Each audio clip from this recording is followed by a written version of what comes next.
We'll begin with this. A woman is dead after being hit by an Amtrak train in Brunswick. Yesterday afternoon, police and fire crews were called to the tracks near the end of Bibber Parkway for reports of a pedestrian hit by a train. Police say 18 people were on the train at the time. No other injuries were reported. Police say the area is not near a sidewalk or road crossing. Investigators say the woman parked her vehicle in a nearby lot and then walked to the area where she was hit. The Northern New England Passenger Rail Authority says the woman was trespassing on the tracks. Today, the Portland City Council's Sustainability and Transportation Committee is set to talk more about pedestrian safety. The committee will be hearing updates about its Vision Zero action plan. That initiative is meant to help reduce traffic-related deaths in the city. During tonight's update, there will be presentations about roadway safety and the use of red light enforcement cameras. 2 cats are dead at a vet clinic in Western Maine is destroyed after a fire. That fire broke out Tuesday afternoon at Carabasset Veterinary Service, which is in Kingfield. Crews say one firefighter ended up with minor burns. Employees at the clinic say all the pets inside the office were accounted for. They said the cats that died were in an apartment on the back side of that building. Nobody else was injured. The clinic says it is hoping to set up a fundraiser so they can rebuild. Employees say it was one of the only options for a vet clinic in the entire Western Mountains. A former student and her mother have filed a civil lawsuit against the Portland School District as well as the former superintendent there. The suit stems from an incident in 2021 when a man who worked as an ed tech pleaded guilty to sexually abusing the student at Ocean Avenue Elementary School. That former ed tech, Benjamin Conroy, was sentenced to federal prison where he died in 2024. The lawsuit, filed by the former student who has special needs and her mother, names the school district and former superintendent Xavier Botana.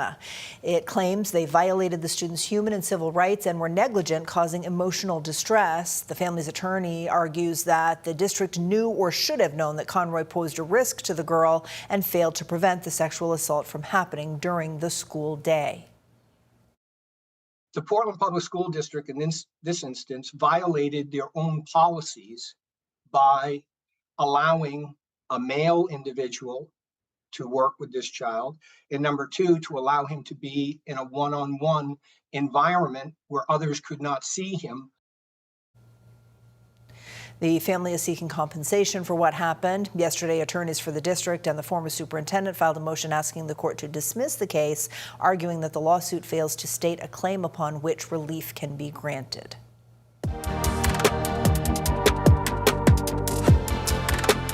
Coming up in November, voters in Lewiston will decide whether they want to amend the city's needle exchange ordinance. The current one puts no cap on how many needles could be given out. The amendment would only allow people to receive 1 clean needle after turning in 1 used one. People would be allowed to get up to 20 syringes per day. Some residents think the amendment is just the right move. Others say limiting syringes could lead to the spread of disease.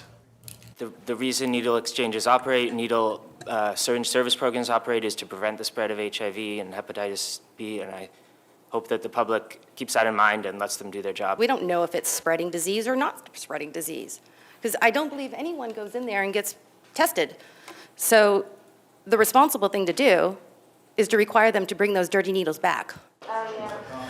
The proposed amendment would also require each provider to operate from 1 fixed location, so there would be no more mobile exchange units. Some changes to eligibility for Maine Care. The state's Medicaid program could affect some non-citizens in the state. Federal law will restrict eligibility to lawful permanent residents starting on October 1st, according to the Office of Maine Care Services. The Office for Family Independence has already sent out letters to the affected members for whom they have addresses.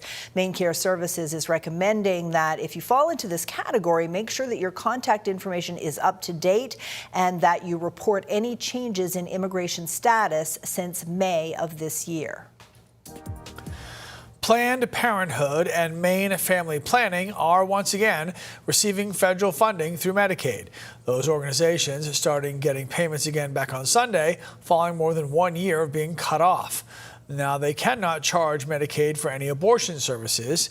In Maine, state-funded Medicaid does cover that type of care. Now, because of the loss of the federal funds last year, Maine Family Planning, which is a nonprofit that in part does provide abortion care, had to discontinue primary care for 3 different clinics, which would roughly serve about 800 total patients. Hancock County is celebrating the start of construction for a new $60 million judicial center. City and county leaders gathered at the new location in Ellsworth yesterday for a groundbreaking ceremony. Crews have been prepping the land since last fall. The Chief Justice of the Maine Supreme Court, Valerie Stanfield, tells us the new building is necessary because the old courthouse was simply not big enough. We don't have enough courtrooms or judicial chambers. The clerk's offices are separated into different locations. There's no storage space. We have files literally piled up in boxes in the bathroom. Stanfield says she hopes the judicial center will be open in 2028.